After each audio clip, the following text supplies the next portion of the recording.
Bonjour, c'est Raphaël de Sequoia Éducation. Je suis là pour vous proposer un nouvel exercice ludique que vous allez pouvoir essayer avec votre enfant.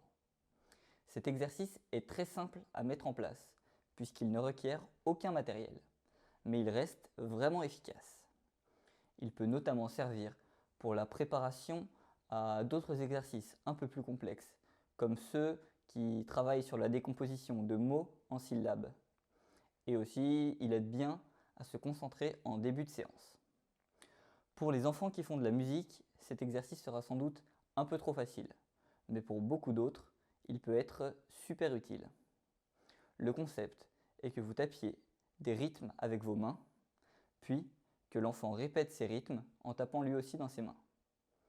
Il est important de commencer par des rythmes très simples, puis d'augmenter progressivement le niveau de difficulté. Comme pour tous les exercices de Sequoia Éducation, cet exercice vient avec une méthode, et c'est elle qui permet à l'exercice d'être bénéfique et d'être réalisé efficacement. Il est donc très important de bien l'expliquer à l'enfant avant de commencer, pour qu'il puisse l'appliquer comme il faut. Bon, ici la méthode est très simple. Il faut compter les claps en même temps que l'on frappe dans nos mains.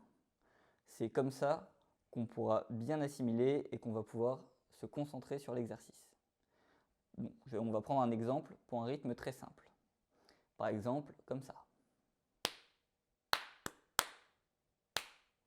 Donc, l'enfant devra compter 1, 1, 2, 3, 1. Donc, au début, il pourra compter à voix haute, le temps de se familiariser avec l'exercice, puis à voix basse, et enfin, lorsqu'il y arrivera, il pourra compter dans sa tête. Mais c'est pas très grave si au début il compte à voix haute. Il faut qu'il compte, c'est ça le plus important. Attention, petite parenthèse. Il est possible que l'enfant arrive à reproduire des rythmes sans compter, et donc sans utiliser la méthode. Surtout pour les rythmes les plus simples. Mais ce n'est pas une raison pour ne pas appliquer la méthode.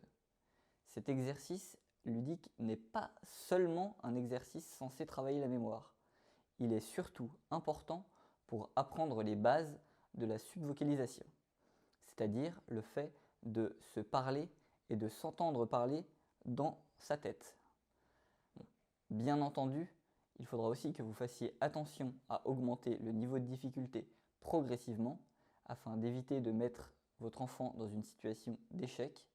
Et enfin, pensez bien à le féliciter dès qu'il réussit afin de le garder dans un état d'esprit positif et de l'aider à progresser. Voici un autre exemple de rythme un peu plus dur, histoire que vous soyez sûr de ce qu'il faut faire et de comment ça marche.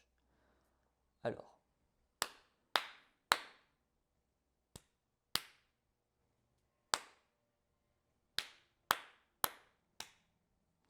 donc par exemple, j'ai compté dans ma tête comme ceci. 1, 2, 3, 1, 2, 1, 1, 2, 3, 4. Donc voilà, c'est un autre exemple. Vous pourrez en trouver d'autres que je mettrai dans la description de la vidéo. Et puis après, ce sera à vous d'inventer de nouveaux rythmes pour continuer d'utiliser cet exercice. Bon allez, je vous donne aussi une petite variante qu'on a créée pour ajouter un peu de changement à l'exercice. Et surtout un peu de difficulté, vous allez voir. Donc c'est tout simple, vous pouvez ajouter des claquements de doigts pour solliciter un petit peu plus la mémoire et rendre donc le jeu plus challengeant. Et pour compter ces claquements de doigts, vous pourrez utiliser des lettres. Je vais vous donner un petit exemple, comme ça par exemple.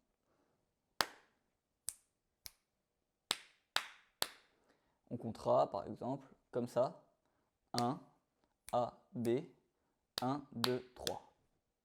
Bon, voilà, c'est une petite variante. Et bien entendu, ça rend l'exercice quand même beaucoup plus complexe et beaucoup plus difficile, puisqu'il y a deux types de claps à retenir.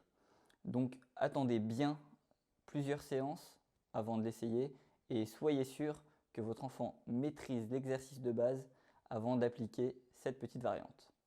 Bon, voilà, maintenant n'hésitez pas à tester ce petit exercice et à nous raconter comment ça s'est passé dans les commentaires et à nous dire si ça vous plaît. À très bientôt.